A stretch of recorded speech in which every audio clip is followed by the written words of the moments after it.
మహాగణుడు మహోన్నతుడైన యేసుక్రీస్తు వారి దివ్యనామమున మీ అందరికీ నా హృదయపూర్వక వందనాలు నేను మీకు తెలియజేస్తూ ఉన్నాను. మరొకసారి ఈ రీతిగా ఈ టీవీ పరిచయ ద్వారా లేక వాట్సాప్ల ద్వారాగా ఫేస్బుక్ ద్వారాగా మిమ్మల్ని కలుసుకునే కృప ఇచ్చినటువంటి దేవాది దేవునికి నేను కృతజ్ఞతాస్థుతులు చెల్లిస్తూ ఉన్నాను. ప్రియులారా, పరిశుద్ధ బైబిల్ గ్రంథంలో ఈ రోజున కొన్ని మాటలు గూర్చి మనము ధ్యానం చేయవలసినటువంటి వారమై ఉన్నాం. పరిశుద్ధ గ్రంథంలో మనము కీర్తనల గ్రంథం దాటిన వెంటనే మనకు కనబడే గ్రంథం పేరు సామెతల గ్రంథము అని మనము చదువుతూ ఉంటాం. చాలామంది కీర్తన గ్రంథం వరకు చదివి మానేస్తారు. మొదటి వారం మొదటి కీర్తన, రెండో వారం రెండో కీర్తన, ఇలాగా రోజు కూడా కీర్తన గ్రంథాన్ని చదివేటటువంటి వ్యక్తులు ఉన్నారు. ఇక్కడ జ్ఞాని అయినటువంటి సొలొమోను గారు రాసినటువంటి ఈ సామెతల గ్రంథం లేక సామెతల పుస్తకంలో దేని గురించి మాటలు రాయబడ్డావో మొట్టమొదటి అధ్యాయం మొదటి 2 వచనాల్లో ఈ మాట రాయబడ్డాది. దావీదు కుమారుడును ఇశ్రాయేలు రాజునైన సొలొమోను సామెతలు జ్ఞానమును ఉపదేశమును అభ్యసించుటకు వివేక సల్లాపములు గ్రహించుటకును అని మొదటిగా 2-3 వచనాల్లో కొన్ని విషయాలు రాస్తూ ఉన్నాడు. దీని ఆథర్ ఎవరు అంటే, గ్రంథకర్త ఎవరు అనంటే సొలొమోను గారు అని మనం చెప్పవచ్చు. ప్రియులారా, ఈ రోజున సొలొమోను గారు చెప్పినటువంటి కొన్ని విషయాలు, ప్రాముఖ్యమైనటువంటి విషయాల్లో క్లుప్తంగా కొన్ని మాటలు మనము ధ్యానం చేయవలసినటువంటి వారమై ఉన్నాం. దయచేసి మీ పరిశుద్ధ బైబిల్ గ్రంథాన్ని తీసి 26వ అధ్యాయం, సామెతల గ్రంథం 26వ అధ్యాయం 25వ వచనంలో రాయబడినటువంటి మాట నేను చదువుతూ ఉన్నాను. దయతో మీ బైబిల్ గ్రంథాలు మీరు చూడండి, లేకపోతే సెల్ ఫోన్లో బైబిల్ యాప్ ఉంటే ఓపెన్ చేసైనా చూడడానికి మీరు ప్రయత్నం చేయండి. సామెతల గ్రంథం 26వ అధ్యాయం 25వ వచనంలో రాయబడిన మాట, వాడు దయగా మాట్లాడినప్పుడు వాని మాట నమ్మకము, వాని హృదయములో 7 హేయ విషయములు కలవు అని రాస్తూ ఉన్నాడు. ప్రియులారా, ఎవరు అని మనము వారు అని రాశారు కదా, ఎవరు అని మనము పైకి వచనాలకు మనం వెళుతూ ఉంటే 24వ వచనంలో రాస్తూ ఉన్నాడు, పగవాడు పెదవులతో మాయలు చేసి అంతరంగములో కపటము దాచుకొనును అని అంటూ ఉన్నాడు. ప్రియులారా, మనుషులు ఈ రోజున చాలామంది నీతో నవ్వుతూ మాట్లాడవచ్చు, లేకపోతే ప్రేమపూర్వకంగా మాట్లాడవచ్చు, కానీ అంతరంగా నుండి ఆ మాట ఎలా వస్తుందో అది గమనించాలి అనంటే పరిశుద్ధాత్మ సహాయము నువ్వు కోరుకోవాలి అనే మాట మనము వాక్యంలో మనం నేర్చుకోవాలి. ఈ మాటను మనం చదువుతూ ఉంటే ఇస్కరియోతు యోధా గురించి రాయబడుతూ ఉంటారు. ఆయన తోటలో ఉండి ప్రార్థన చేయడానికి వెళ్ళినప్పుడు, నేను ఎవరినైతే మొదటిగా ముద్దు పెట్టుకుంటానో ఆయన్నే మీరు అరెస్ట్ చేయండి, లేకపోతే బంధించండి అని చెప్పాడు. అంటే మనసు నిండా కక్షలు పెట్టుకున్నాడు, మనసు నిండా దోపుడు సొమ్మును దాచుకున్నటువంటి ఈ ఇస్కరియోతు యోధా యేసును అప్పగించడానికి వచ్చినటువంటి సందర్భం మనం సువార్తల్లో మనం చూడగలుగుతూ ఉంటాం. అందును బట్టి వాక్యం ఈ రీతిగా రాయబడ్డాడు, పగవాడు పెదవులతో మాయలు చేసి అంతరంగంలో కపటము దాచుకొనును. ఇక్కడ 25వ వచనంలో వాడు దయగా మాట్లాడినప్పుడు వాని మాట నమ్మవద్దు అని రాస్తూ ఉన్నాడు. దయచేసి వినాలి, వాని మాట నీవు నమ్మవద్దు అని రాస్తూ ఉన్నాడు. తర్వాత అంటాడు, వాని హృదయములో 7 హేయ విషయములు కలవు అనే మాట రాయబడ్డాడు. ప్రియులరా, హృదయము అన్నిటికంటే మోసకరమైనది, అది ఘోరమైన వ్యాధి కలిగింది అని రాస్తూ ఉన్నాడు పరిశుద్ధ గ్రంథంలో. అంతేకాదు, మానవుని యొక్క జీవితం గురించి మనం ఆలోచన చేస్తే బయట నుండి మనము తినేది ఏదైనా ప్రియులరా అది బహిర్భూమికి పోతుంది అని వాక్యంలో రాయబడ్డాది. అంతేకాదు, మానవుని హృదయంలో నుండి 13 రకాలైనటువంటి పాపములు వస్తాయి అని చెప్పి మార్కు సువార్త 5వ అధ్యాయంలో 6వ అధ్యాయంలో స్పష్టంగా రాయబడ్డాది. అసూయలు, కక్షలు, భేదములు ఇవన్నీ ఎక్కడి నుండి పుట్టుకొస్తాయి అనంటే మానవుని యొక్క హృదయాన్ని నుండి పుట్టుకొస్తూ ఉంటాయి. చాలామంది యవనస్తులు యవన ప్రాయం వచ్చిన తర్వాత ఏమండి ఆ హృదయానికి ఒక లవ్ గుర్తులాగా వేసి ఒక బాణం గుర్తు గుచ్చి చాలామంది అనుకుంటారు ఇది నా హృదయము అని అనుకుంటారు. బైబిల్ గ్రంథంలో ఇర్మియా గ్రంథకర్త అంటాడు, హృదయము అన్నిటికంటే మోసకరమైనది, అది ఘోరమైన కరోనా కంటే ఘోరమైన వ్యాధి కలిగింది అని చెప్పడంలో ఏమాత్రం సందేహం లేదు ప్రియులారా. అందుకని మానవుని యొక్క హృదయంలో నుండి దురాలోచనలు ఇవన్నీ పాపపు లక్షణాలు కనబడుతూ ఉంటాయి. అందుకే యేసుప్రభు అంటాడు, సామెతల గ్రంథం 23వ అధ్యాయం 26వ వచనంలో రాయబడిన మాట. సామెతల గ్రంథం 23వ అధ్యాయం 26వ వచనం. అక్కడ అంటూ ఉన్నాడు, నా కుమారుడా నీ హృదయమును నాకిమ్ము అని చెప్పి ప్రభు మాట్లాడుతూ ఉన్నాడు. కాబట్టి ప్రియులారా, ఈ దినాన్న మానవుని యొక్క జీవితాన్ని గురించి మనం ఆలోచన చేస్తే వాని హృదయములో 7 హేయ విషయములు కలవు అని రాస్తూ 6వ అధ్యాయంలో ఏంటి ఆ 6 ఉన్నటువంటి ఎటువంటి విషయాలు ఏంటో మనం చూద్దాం. సామెతల గ్రంథం 6వ అధ్యాయం 16వ వచనం నుండి రాయబడినటువంటి మాట ఏంటి? ఆ 7 అసహ్యమైనటువంటి కార్యాలు ఏంటి అని మనం గమనిస్తూ ఉంటే సామెతల గ్రంథం 6వ అధ్యాయం 16-17 వచనాల్లో రాయబడినటువంటి మాట, యెహోవాకు అసహ్యములైనవి 6 కలవు, 7 ఆయనకు హేయములు. అవేమనగా అహంకార దృష్టి, కలలాడు నాలుక, నిరపరాధులను చంపు చేతులను, దుర్యాలోచనలు యోచించి హృదయము, కీడు చేయుటకు త్వరపడి పరుగెత్తి పాదములు, లేని వాటిని పలుకు, అబద్ధ సాక్షియు, అన్నదమ్ములలో జగడము పుట్టించువాడు వారగును అనే మాట రాస్తూ ఉన్నాడు. మొట్టమొదటి విషయాన్ని మనం నేర్చుకోవాలి.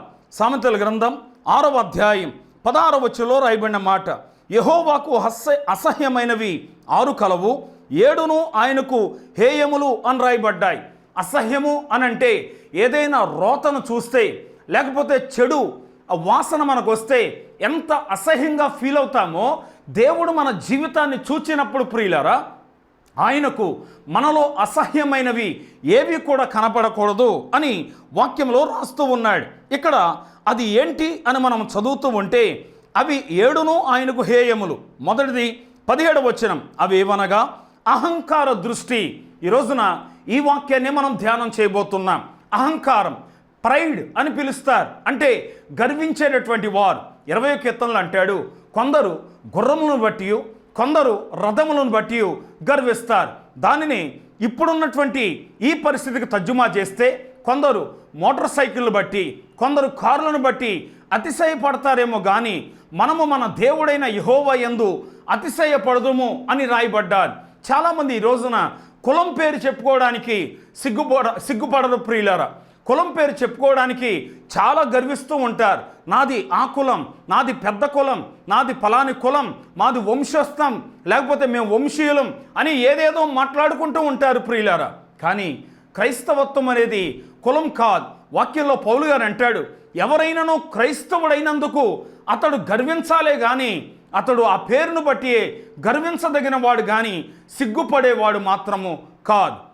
ఏమండి, పాపం చేయడానికి సిగ్గుపడాలి, అపరాధములు చేయడానికి సిగ్గుపడాలి, లంచాలు తీసుకోవడానికి సిగ్గుపడాలి, వ్యభిచారం చేయడానికి సిగ్గుపడాలి. కానీ దేవుని దృష్టిలో నీతిగా నడిచేటటువంటి వ్యక్తులు ఏ విషయంలో కూడా సిగ్గుపడవలసినటువంటి అవసరత ఏమాత్రము లేదు అనే మాట నేను మీకు మనవి చేస్తూ ఉన్నాను. ప్రియులారా, అహంకారం. చాలామంది ఈ రోజున నేను పెద్ద పాటగాడిని, నాకు పెద్ద వాయిద్యాలు బాగా వచ్చు, నేను బాగా పెద్ద ప్రసంగికుణ్ణి అని చెప్పి చాలామంది ఈ రోజున తమకు తాము గర్విష్ఠులు చేసి పతనమైపోయినటువంటి అనేక మంది కళాకారులు ఉన్నారు, అనేక మంది సేవకులు కూడా ఉన్నారు, అనేక మంది విశ్వాసులు కూడా ఉన్నారు. నేనంటూ ఉన్నాను ప్రియులారా, నాశనానికి ముందు గర్వము నడుచును అని ఎలాగైతే బైబిల్ రాయబడ్డాదో అహంకార దృష్టి అది దేవునికి అసహ్యమైనది అని మనము గమనించాలి. ప్రియులారా, యేసు ప్రభు నేర్పించినటువంటి ప్రార్థనలో పరిసయ్యుని ప్రార్థన, సుంకరి ప్రార్థన గురించి నేర్పించాడు. పరిసయ్యుడు ఏమని ప్రార్థన చేస్తున్నాడు తెలుసా? వినండి మాట. పరిసయ్యుడు ఏమని ప్రార్థన చేస్తున్నాడు తెలుసా? ప్రభువా, నన్ను ఆ సుంకరిలా కాక, లేకపోతే ఫలాని పాపిలా కాక నన్ను పరిశుద్ధుడిగా చేశావు. ఇదంతా ఎక్కడ చెప్తున్నాడు తెలుసా? రోడ్ల మీద ప్రజలందరికీ కనబడినట్టుగా చెప్తూ ఉన్నాడు. 2 అంటూ ఉన్నాడు, నీవు నాకు ఇచ్చే దానిలో, నా సోపులోను జీలకర్రలోను ప్రతి దానిలో కూడా నేనేమిస్తున్నానో తెలుసా? 10వ భాగాలు ఇస్తూ ఉన్నాను. బైబిల్ గ్రంథం ఏం చెప్పిందో తెలుసా? నీవిచ్చే కానుక నీ కుడి చేత్తో ఇచ్చేది నీ ఎడమ చేతికి కూడా తెలియకూడదు అని వాక్యంలో రాయబడ్డారు. ఇదేంటండి, కుడి చేత్తో ఇచ్చేది ఎడమ చేతికి ఎందుకు తెలియకూడదు అనంటే ఎడమ ప్రక్క నుండి వచ్చినది ఎవరో తెలుసా? నీ భార్య. ఆ విషయాన్ని గుర్తుపెట్టుకోవాలి. ఎడమ ప్రక్క నుండి వచ్చినటువంటి నీ భార్యకు కూడా తెలియకుండా దేవునికి ఇవ్వవలసినటువంటి వారమై ఉన్నాం. చాలా చోట్ల ఈ ఫలాని ఫ్యాన్, ఈ ఫలాని వారు స్పాన్సర్ చేశారు, లేకపోతే ఫలాని వారు ఈ గోడ కట్టించారు. ప్రియులరా, దేవుడు మనకిచ్చిన దానిలో మనము ధారాళంగా ఇవ్వాలి, మంచిదే. కానీ మన పేరు కనబడటం కంటే దేవుని నామం అక్కడ మహిమపరచబడితే అది ఎంతగానో దీవెనకరంగా ఉంటుంది. ఆశీర్వాదాలు చాలామంది మన పేరు అక్కడ పెట్టుకోవడం వల్ల మనకొచ్చే ఆశీర్వాదాలు మనమే పోగొట్టుకుంటూ ఉన్నాం. అహంకార దృష్టి ఈ రోజున క్రైస్తవ జీవితంలో ఉండకూడదు అనే మాట నేను చెప్పాను కదా. 21వ కీర్తనలో గుర్రాలను బట్టి, రథాలను బట్టి, ధనాన్ని బట్టి, అందాన్ని బట్టి ఎవ్వరు కూడా గర్వించవలసినటువంటి అవసరత లేదు. ఎందుకో తెలుసా? నీకు యవన ప్రాయంలో ఉండే అందం నీ 40-50 సంవత్సరాల తర్వాత అందం నీ దగ్గర కనబడదు. ఒకవేళ ధనము నీ దగ్గర ఈ రోజున ఉండొచ్చు, రేపు రెక్కలు కట్టుకుని అది ఎగిరిపోవచ్చేమో. అందును బట్టి దేవుని ప్రేమ శాశ్వతమైనది, దేవుని కృప శాశ్వతమైనది గనుక దేవునిలో నిలకడగా ఉండే తత్వాన్ని ప్రతి క్రైస్తవ బిడ్డ నేర్చుకోవాలి అనే మాట నేను మీకు మనవి చేస్తూ ఉన్నాను. సామెతల గ్రంథం 10వ అధ్యాయం 2వ వచనాన్ని చదువుతూ ఉన్నాను.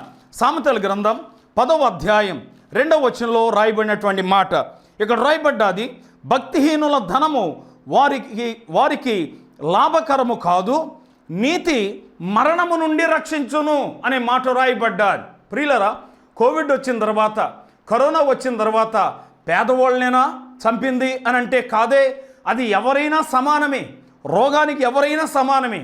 అయితే నేను అంటూ ఉన్నాను, దేవుడు ఎలా రక్షిస్తాడు అని అంటే నీతి మరణము నుండి నిన్ను రక్షిస్తుంది. మొట్టమొదటి మాట ఆయన రాస్తూ ఉన్నాడు, భక్తిహీనుల ధనము వారికి లాభకరం కాదు. 2, నీతి మరణము నుండి రక్షిస్తుంది అని వాక్యంలో స్పష్టంగా తెలియజేస్తూ ఉన్నాడు. కాబట్టి ప్రియులరా, దేవుని బిడ్డలమైనటువంటి మనం వాక్యాన్ని స్పష్టంగా మనం నేర్చుకుంటూ ఉంటే కీర్తనకారుడు 10వ కీర్తన 2వ వచనంలో ఈ మాట రాస్తూ ఉన్నాడు. కీర్తన గ్రంథం 10వ సంకీర్తన 2వ వచనంలో రాయబడినటువంటి మాట నేను చదువుతూ ఉన్నాను, దయచేసి వినండి. దుష్టుడు గర్వించి దీనుని ఒడిగా తరుముచున్నాడు. ఎవరు? దుష్టుడు గర్వించి ఎవరైతే దీనత్వంగా ఉంటారో, ఎవరైతే కొంచెం చులకనగా ఉంటారో వాళ్ళని తరుముతూ ఉన్నారట. వారు యోచించిన మోసక్రియలలో తామే చిక్కుకొందురుగాక అని అంటూ ఉన్నాడు.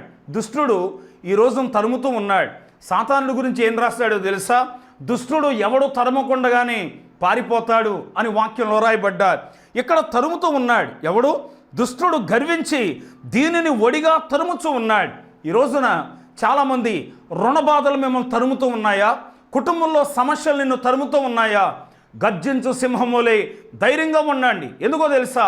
నీ పక్షమునున్నవాడు యోధా గోత్రపు కొదమ సింహము అనే మాట దేవుని బిడ్డలు జ్ఞాపకం చేసుకోవలసినటువంటి వారమై ఉన్నాం.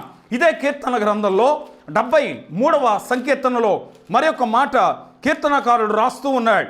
73వ సంకీర్తన 6వ వచనంలో రాయబడినటువంటి మాట, కావున గర్వము కంఠాహారము వలె వారిని చుట్టుకొనుచున్నది, వస్త్రము వలె వారి బలాత్కారము ధరించుకొందురు అని అంటూ ఉన్నాడు. మనం మాట్లాడే విషయం ఏంటో తెలుసా? మొట్టమొదటిది మనం నేర్చుకున్నాం ప్రియులారా, అహంకార దృష్టి. సామెతల గ్రంథం 26వ అధ్యాయం 25వ వచనంలో అహంకార దృష్టి గురించి రాస్తూ ఉన్నాడు. ఇక్కడ కీర్తనకారుడు 73వ కీర్తన 6వ వచనంలో అంటున్నాడు, కావున గర్విష్ఠులు కంఠహారము వలె వారిని చుట్టుకొనుచున్నది, వస్త్రము వలె వారు బలాత్కారమును ధరించుకుందురు అని అంటూ ఉన్నాడు. కాబట్టి ప్రియులారా, క్రైస్తవ జీవితంలో ఏనాడు గర్వపడొద్దు ప్రియులారా. ఎవరైనా గర్వపడితే యేసును కలిగి ఉన్నాం, అందును బట్టి గర్వపడండి. ఎవరైనా కులాన్ని బట్టి కాదు, క్రైస్తవుడైనందుకు అతడు గర్వపడాలి. క్రైస్తవుడు అంటే అర్థం ఏంటో తెలుసా? ఇంగ్లీష్లో క్రిస్టియన్ అని పిలుస్తారు. అంటే క్రైస్ట్ ఇన్ ప్రియులారా. క్రీస్తు నీ లోపలుంటే నువ్వు క్రైస్తవుడు అవుతావు. బాప్తిసం పొందినంత మాత్రాన్న, సంఘంలో సభ్యత్వం పొందినంత మాత్రాన్న క్రైస్తవుడు కావలేవు. కానీ నేనంటూ ఉన్నాను, క్రీస్తుని అంతరంగంలో నువ్వు ధరించుకుంటే అప్పుడే నువ్వు నిజమైన క్రైస్తవుడిగా ఎంచబడతావు. నేను మాట్లాడే ఈ మాటల్లో ఒక ప్రాముఖ్యమైన విషయం ఏంటి అని అంటే అహంకార దృష్టి క్రైస్తవ జీవితానికి తగదు అని వాక్యం స్పష్టంగా తెలియజేస్తారు. చివరకు వెళుతూ ఉన్నాను. సామెతల గ్రంథం 11వ అధ్యాయం 2వ వచనంలో రాయబడినటువంటి మాట. సామెతల గ్రంథం 11వ అధ్యాయం 2వ వచనంలో రాయబడిన మాట, అహంకారము వెంబడి అవమానం వచ్చును. వినండి మాట, అహంకారము వెంబడి అవమానం వచ్చును, వినయము గల వారి యొద్ద జ్ఞానమున్నది, అహంకారం వెంబడి అవమానం వస్తాయి. వినండి, బైబిల్ గ్రంథంలో అహాబు, యెజబేలు అని ఒక జంటోటి మనకు కనబడుతూ ఉంటారు.